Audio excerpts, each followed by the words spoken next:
And can you walk me through a little bit of your career path? How was it, getting to the position that you are at right now?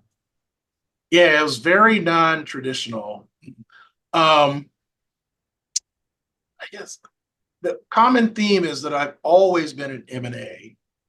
I've been an attorney. I was a tax attorney, but focusing on M&A, except for a brief term I had on Capitol Hill. I was an advisor to a senior United States senator. But before that, I was tax, but on the M&A side. And then banking, traditional M&A there. And then distressed M&A and restructuring, but and now healthy, company M&A, but on the consulting side. And this is what I've been doing for the last 14 years.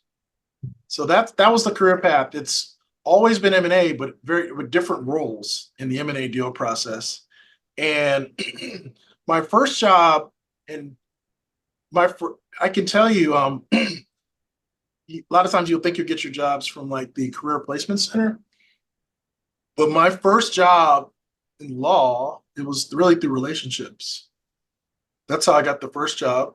The job on the Hill was also through relationships. First job out of business school was definitely it was just through campus recruiting. Second job out of business school, second and third jobs out of business school. Yeah, first job, second. This is my third job. Yeah. So second and third jobs, those were also relationships. Um, and what I would stress to people is you want to work hard, make a name for yourself, but you also want to work smart. You can't only just bury yourself in your cube. You've got to find a way to get out there to make your hard work known. You want to speak about your work and not about yourself. You want to speak about the accomplishments and how you're making the company or the organization look good. But obviously, you're the one doing the work. So by nuance, it's touting your contributions, but you want to make relationships. And I want to point out that you don't want to just sit in the cube and crank away great work. People need to know you're cranking out great work. You need to follow up and have two-way relationships with those people because that's how you develop your network over time. And your network is not always just the people you work with, it's people you might meet through, you know, clubs or activities in school or when you're older, fraternities and sororities, or sports that you might play. And believe it or not, for parents, once you have kids, when you're a lot older, um, your kids' sports teams and your kids' activities, depending upon the neighborhood you live in, will be a huge network for you. But that's all down the road. But the key is for at any level, you want to work hard, you want to be really good, but you want to make sure that you're spending time to get to know the colleagues on your level and hopefully some of the colleagues that are more senior in places of power within the organization. Because those are how all of my jobs have happened, except for one, which was straight out of business school. They've Mhm. all been through relationships and people that I know or people that know people that I know. Mhm. Do you have any advice for, maybe younger people, high school that are trying to expand their networks? Um, the biggest thing you want to do is surround yourself with good people, good, smart people that hopefully are interested in things that you're interested in. So for your age, it could be sports teams and affinity groups at your school, clubs at your school, things like that, because those are the people who are kind of motivated and they're pumped and they're bright and they're motivated. They're probably going to be doing things. So that could be the start of your network. But then you also, you don't want it to only be a one-way street. It's like, what can I get from these people? You want it to be people that you both have something to offer to each other, and also people that you're comfortable with, that you like being around. Because you're going to work hard, you're going to work long hours. You don't want to be around people that you don't have any interest in being around. So you Mhm. want to be, I don't, you want to be yourself, but you want to be strategic about it. Um, you got to be realistic. You got to go after what you want, but you might not necessarily want to sell your soul because you want to keep some of your own individuality because that's what makes you unique. And you're talking a little bit about business school earlier, and you went to MIT, which is, one of the best business schools in the world. So what kind of key lessons or insights did you learn from there? That's funny. I actually wrote that down, looked at your list. The thing that I learned there, it was it was a continuum. When I first went there, it's one of the best schools in the world. So of course you're a little intimidated. So I made sure that it was known that I was a very, very hard worker and I was smart. That nobody could work harder than me and that I was bright. I made sure that was known. But then I started practicing what I just preached to you. Is I started making sure that I got to know my classmates. And to do that, I was kind of pushy, and made sure I got elected to student government. It was called GSM, Graduate Student Management Council. I made sure that somebody nominated me and lobbied around and make sure I got on that because all the other players in my school, they were in GSM, and we also owned budgets. So we would be helping with getting corporate, in addition to campus recruiting, obviously, but we'd be involved with corporations coming to the school, organizing social events. We were in the nerve center of everything. So as a result of that, I was working hard, getting a good reputation, but I was also finding meaningful ways to get to know other people in my class.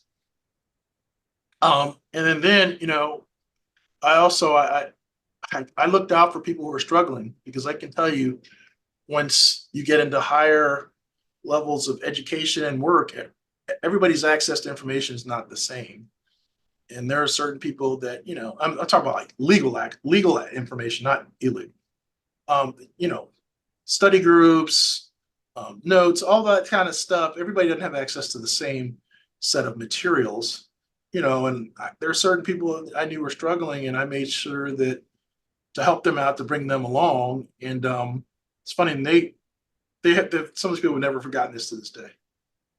And they've also become part of my expanded network and have opened doors for me. So that's why I bring up the whole thing of it's not always about you want to network to say, give me, give me, give me. It's like you got to be putting something else out there too, in addition just to that. So that was like the MIT experience. Hard work, long hours in the beginning, especially being known as a bright, tough, smart guy.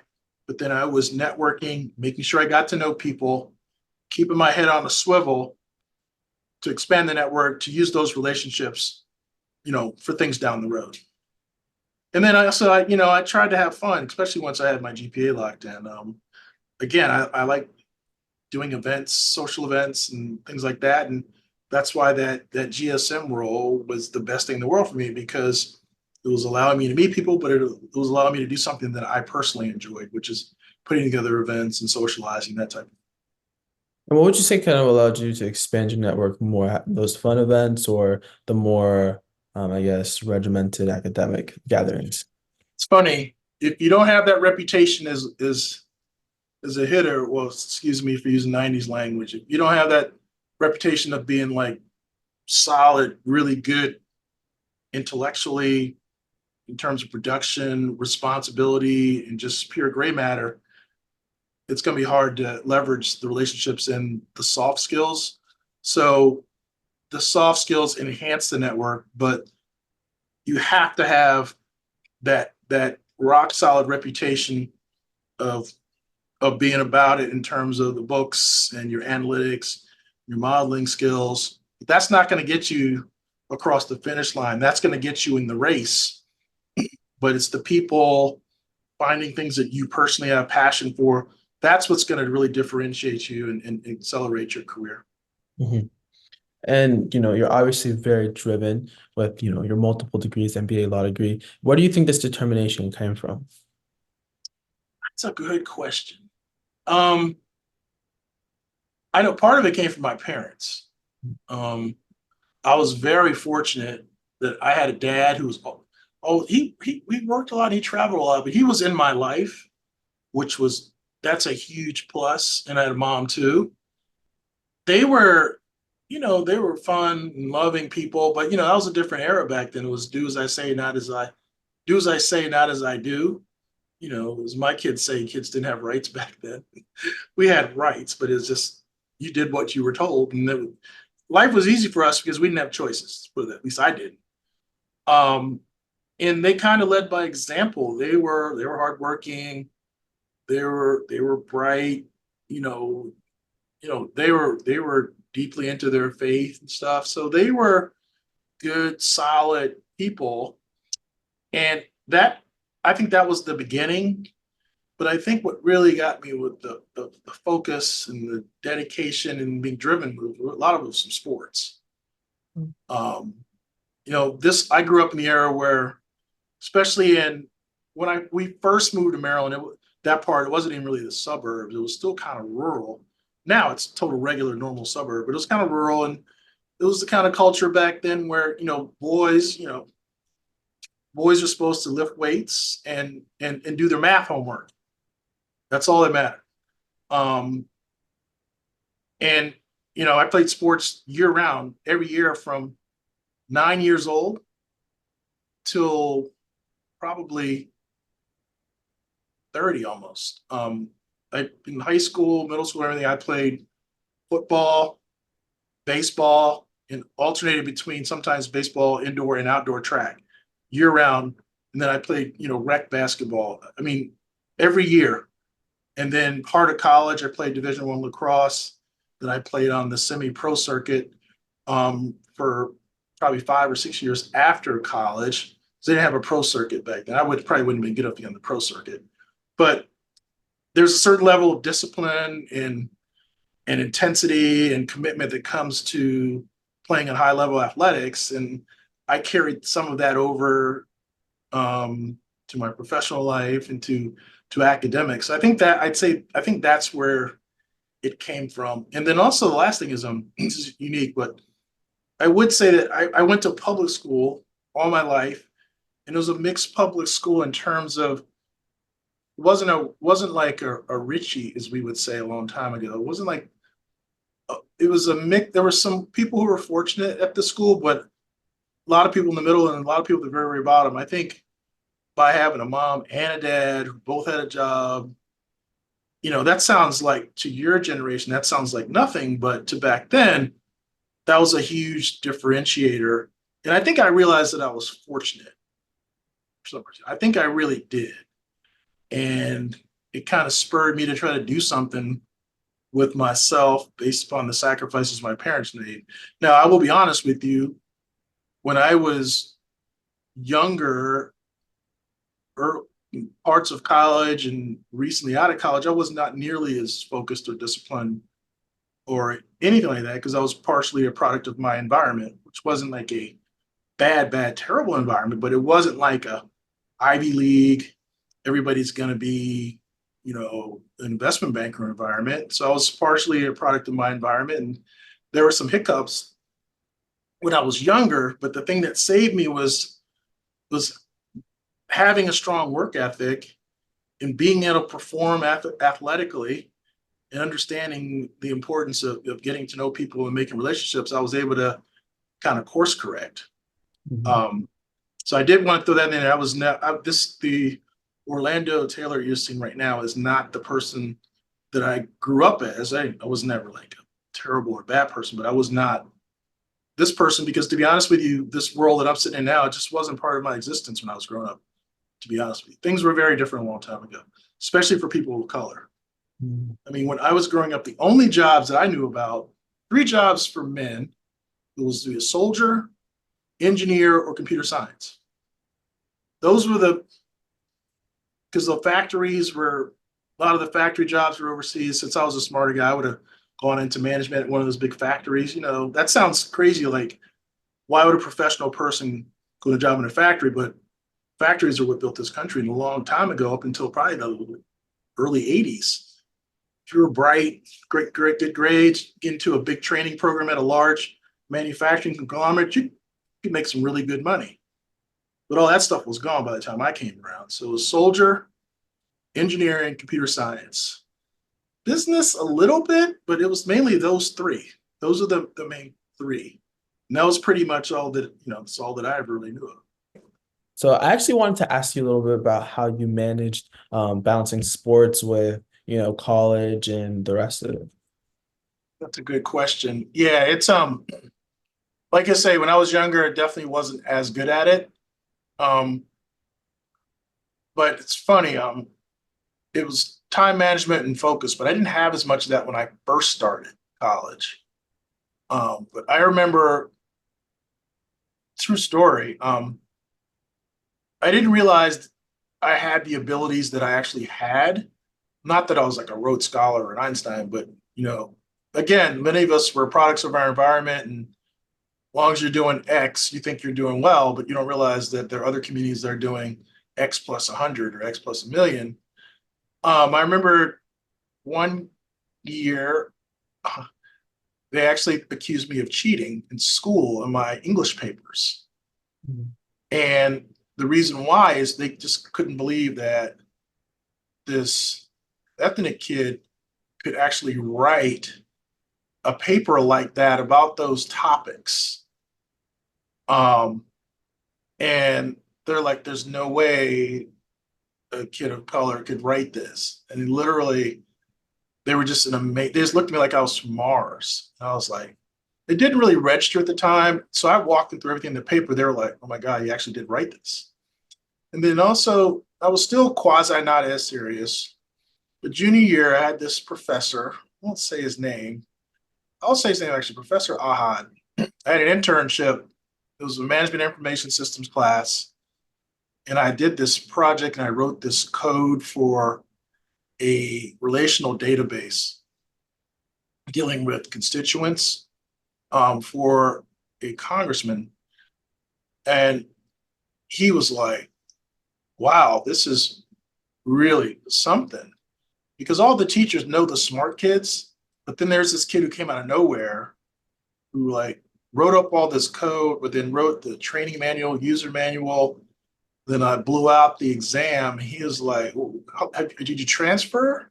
He couldn't believe I'd been at the school all along. And that's when it kind of lights clicked on to me that I need to be focusing on this great stuff because I've actually got a little bit of talent. Um, so that's when I started getting a little more focused and disciplined. But I can tell you the thing that allowed me to get more serious is having that original strong work ethic, the ability to work hard and long hours, and a decent educational background. Because if I didn't have that, it would have been hard to pivot like by sophomore, junior year of college. It would have been too late. Mhm. And as an African American, have you felt like you've ever been underestimated in your career? Oh yeah, it's, I mean, when I walk into meetings, most people have never even talked to an African American their whole life. Not their whole life.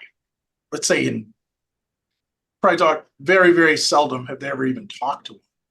And definitely overseas when I walk in, especially like CXO level meetings, they don't have any people of African descent. I've never seen one overseas anywhere. And I've worked in a lot of different countries. And I don't know, underestimating, but it's more like just a little bit of like, oh, Mhm. that's different kind of thing. And it's getting better, but we do have a ways to go. That's for sure. Because there's systemic challenges that are still against African Americans and people of color, but it's getting better, and I think it's going to help as more of us are aware of the situation and are doing things to address it. I mean, even just things like this, I never would have known about anything like this when I was growing up. So yeah, that's going to be the case. Surprised, shocked, potentially even underestimate you in some situations. Yes. Yeah. Wow. Um, and especially as someone who's leading a lot of the times, as an African American person, does it ever create a little bit of an interesting dynamic for people? Yeah, it does. It they're not used to leaders or technicians who are African Americans most times. They really aren't. Um, so there's there's always a lot of there's not tension, but it's newness to a lot of people. But I always try to make sure that you only have one chance to make a first impression, and I try to make sure that first one is affirming as to who I am and what I am. And I'm the lead, and I am the lead, and because I'm supposed to be the lead, I've done over and above to be in the position where I am. and we're going to work through this together, but I'm the lead. But again, we're working as a team, so I'm going to need everybody's input, but I'm the lead. Um, and it's not saying that in a jerk way at all, but it's to get things going. You gotta have a leader, but then there'll be other phases of the project. All of a sudden, it shifts from being an overall integration to like, oh my God, this is only a um, financial closing consolidation. Everything else is already owned by the target that's going to get carved out. Nothing needs to change or nothing needs to happen at all except for financial closing consolidation. Then all of a sudden, the finance person, they're the lead. Mhm. So you have to pivot at times. You can't be rigid, but you do have to make your position and your status known. Um, that and I hate to say, but that's almost for anybody. But I think it's more acute for people of color and women, even to a certain extent. Mhm. And in terms of your own personal team, how would you kind of describe your leadership role or your leadership approach? Sorry. I mean, partially because of my background, I had to tone it down a little bit. I could be firm, assertive, but this is the modern world where you need to be firm and assertive, but you also need to be collaborative and embracing and bringing in other ideas and and catering to other people's needs and their inputs. So I think that's my leadership style. It's firm, it's assertive, but it's collaborative. But the differentiating thing for me is I would like to think that I am somewhat motivating and inspiring, even in situations where we're not saving the world or we're not discovering a new drug, but we're just integrating two companies. But because it's definitely a journey for the executives on the side that are buying the company and the executives on the side that are selling the company. And I would like to feel, I think that I'm very, inspirational, motivational, and have soft hands and can be comforting because those are very challenging people, challenging situations, even for the executives. And you talk a little bit about like, this being the modern era. How have you kind of seen this field change in the recent years? Well, when Dad and I first came out of school, I mean, I think I probably worked almost every day for the first probably 2 years or more of my career, every day. Like I'm talking about Monday through Sunday, 7 days a week. The weekends, you might get in at 10 or 11. Weekdays, get in 9:30, out 11:30, 1. Um, 10:30, between 10:30 and 1. Sometimes there would be, you'd work for 2 days straight without sleep. Some people say they work 3 days without sleep, but I don't know if I've never done that. I think that's silly. And it was every day. And I don't think there was much concern for junior people's, well-being, their long-term interests. I think it was kind of like a, you know, sink or swim type mentality versus now. I think employers have smartly realized that you're spending all this money to hire the best and brightest. It's not the best model just to churn them in and out, but it's to try to develop them and to try to get the most out of them. But you get the most out of people when it's something in it for them. So it's you're working for the firm, but the firm is acknowledging that you have professional interest, you have personal needs, you need a sense of well-being, and there's a way to have all those things plus deliver exemplary client service delivery. So I think that's the biggest difference. There's a greater recognition of the whole person as opposed to before. It's like, well, if they make it, that's good. If they don't, well, they weren't meant to be here. Mhm. Which one do you think is more effective? I think the modern one is more effective. A lot of people in my generation would agree with that, but we're still getting the work done. We're getting it more efficiently than we probably would have even 15, 20 years ago. The world hasn't ended. I think this is a much better model. Yeah, it sounds better. Oh yeah. Um, so what advice would you have for high schoolers who want to get involved in consulting later on in their lives? Yeah, I thought about that. I wrote down, let's say from the soft side, I mean the technical side of things, try to make sure you're taking classes that are going to stimulate and hone your math/analytical skills, technical skills, anything AI focused. But then also people overlook this. You could have the best solution in the world or the best financial model to develop the synergies for two companies that are integrating into each other. But if you can't speak or write to communicate your solution, it's going to be useless. So in addition to taking classes or being in activities that stimulate the technical side of yourself, make sure you take plenty of writing and communication, maybe even debate courses or debate club, so that you can communicate, all the analysis that you put together. Hmm.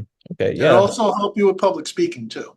Public yeah. speaking is I would critical. definitely say that's like kind of an underemphasized part that people don't usually talk about, like the writing and the articulation. I think that's really Yeah, important. you got to be able to articulate your analysis. Otherwise, it's just stuff on a piece of paper or on a spreadsheet. All right.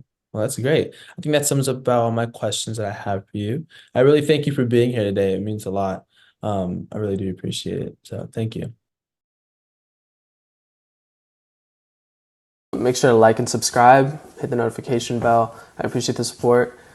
If you ever want to contact me about anything regarding the channel, you can contact me at the MaggieWalkerProject@gmail.com. It'll also be linked in the description. So with that, I'll see you in the next video.